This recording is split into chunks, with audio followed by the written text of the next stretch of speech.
I got into VMI in November of my senior year, and then I didn't actually commit until March of my senior year because I was like, well, I don't know how I'm gonna pay for VMI.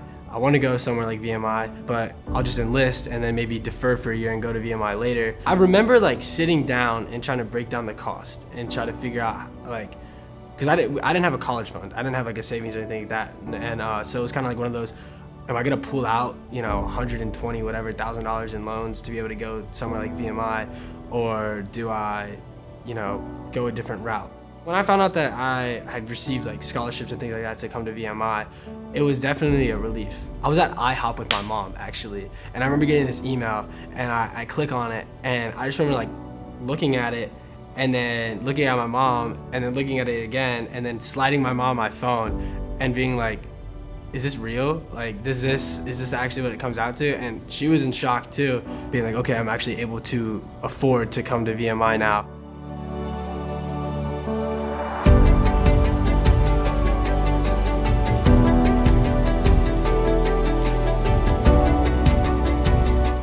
I have 3 sisters, 2 of which are older than me, a younger sister who's 8 years younger than me.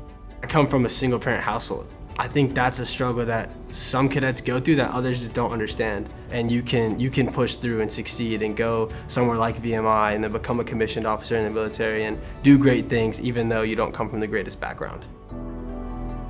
Why I came to VMI is because just of the product VMI creates, the success that comes after VMI, the alumni connection, and just if you can make it through this place, you're kind of setting yourself up for life. I was kind of like, I guess, the cocky kid in high school or whatever that was able to do it all and like excel in every environment. So VMI really challenged and humbled me in that way, where I wasn't the best at everything anymore, and I was able to fail and learn how to accept like failure and deal with that, and then use that as a foundation to propel me forward for future things. I mean, I was very ambitious, and I would still say I'm very ambitious, and I think VMI amplified that ambition just because of the amount of stuff you can do here and the access you have to different things if you take advantage of it. Leading here at VMI is like a different caliber.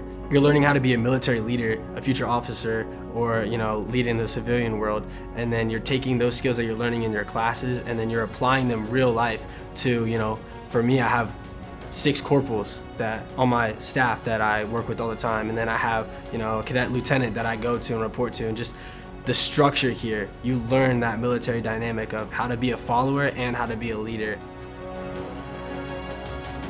I know that this place is gonna help me be successful in the future. Whether or not I know what that looks like fully right now, I know that I might reflect on the experience I've had at VMI in some situation that I have down the road and be like, okay, I did it there at VMI, or had something similar, I can get through this now. And I think for my little sister, like, she's seeing somebody who she looks up to go do something hard and be successful in that way, and I hope that that inspires her to realize that just because we had, you know, a hard past doesn't mean that she can't do great things in the future.